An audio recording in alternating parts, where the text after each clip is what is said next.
des principales actions qui ont été déjà menées par le panel. Ensuite, nous viendrons au panel d'aujourd'hui. Le face au panel d'aujourd'hui s'inscrit dans quel contexte? Je crois qu'on va le présenter. Alors, le panel Watch, qu'est-ce que c'est? Le panel Watch se veut une plateforme, comme vient de le dire André, une plateforme alternative et indépendante d'évaluation et de suivi de la situation des droits de l'homme au Togo. Il est composé de personnalités, comme vous pouvez le constater, de la société civile togolaise, et qui sont reconnues pour leur crédibilité, leur expérience et leur engagement en faveur des droits de l'homme. Alors, d'où nous venons, c'est l'historique du panel. Le panel Watch a été porté sur les fonds baptismaux le 9 février 2018. C'était à l'occasion d'une table ronde sur l'évaluation de la mise en œuvre des recommandations sur les droits civils et politiques qui a regroupé différents acteurs de la société civile et les représentants des institutions de la République. Donc, comme vient de le dire André, c'est une initiative du Centre de documentation et de formation sur les droits de l'homme avec l'appui technique du Bureau Afrique du Centre pour les droits civils et politiques, en résumé CCPR Centre.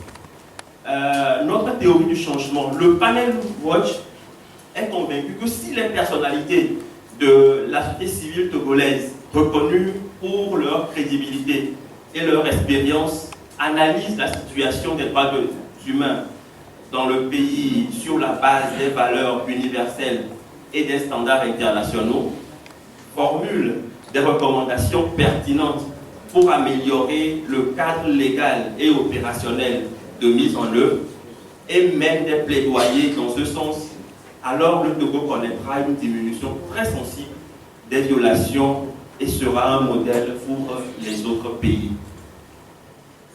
Quels sont les principes du panel Watch? Le panel Watch est fondé sur la crédibilité, l'intégrité, l'objectivité et l'impartialité. Ce sont ces 4 principes fondamentaux qui caractérisent le panel.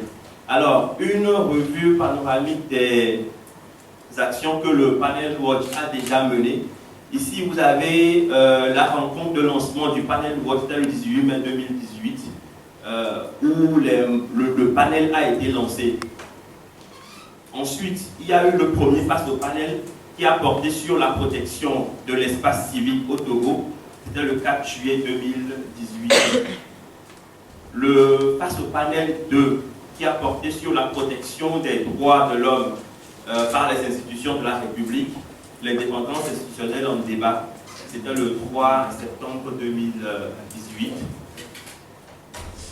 Comme vous pouvez le voir ici, c'était un cocktail d'échange avec les journalistes et les acteurs sociopolitiques qui avaient pour but de partager les préoccupations du panel relatif à l'exercice de la liberté de manifestation publique qui a été mise à rude épreuve.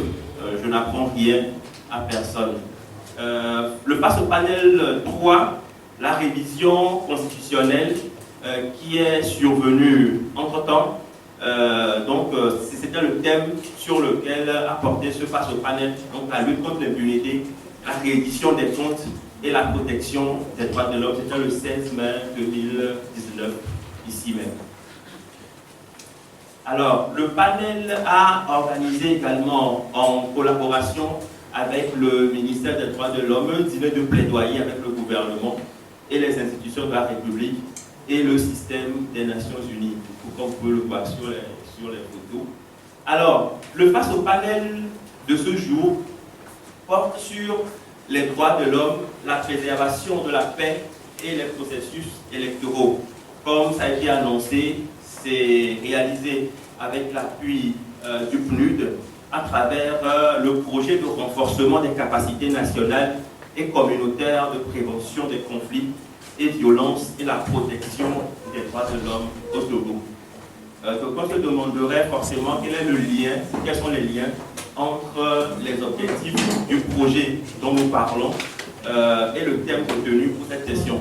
Il faut rappeler que deux des principaux objectifs du projet dont nous parlons visent à contribuer à la réduction des conflits et violences récurrents liées aux questions politiques et constitutionnelles par le renforcement des capacités au niveau national et communautaire de prévention et de gestion des conflits dans les régions les plus affectées par les violences.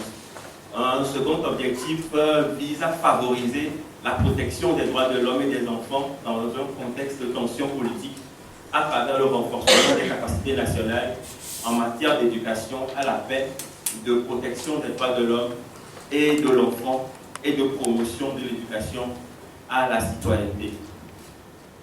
Et donc, conscient que les périodes électorales sont des périodes à haut risque d'affrontements politiques, de tensions et de violence, les membres du panel ont assigné à la session de ce jour un objectif: créer un cadre d'échange et d'analyse entre les acteurs traditionnellement impliqués dans les processus électoraux, dont la CENI et la CNDH et d'autres, donc impliqués dans les processus électoraux au Togo, autour des défis liés à la garantie des droits de l'homme et à la préservation de la paix dans l'organisation des élections au Togo. Alors, quels sont les résultats attendus à l'issue de cette session? Nous espérons qu'à l'issue de cette session, un espace ad hoc de discussion sera créé entre les différents acteurs impliqués dans les processus électoraux. L'opportunité sera donnée aux acteurs de partager chacun son idéal d'un processus électoral crédible, respectueux des valeurs démocratiques et gage de consolidation de la paix. Les membres du panel Watch disposeraient alors d'éléments d'analyse et d'appréciation des violations observées en période électorale et des recommandations seront formulées à l'endroit des autorités et des partis politiques en vue d'un meilleur respect des droits de l'homme en période électorale. Et donc, sur ce, je vous souhaite une bonne session. Merci.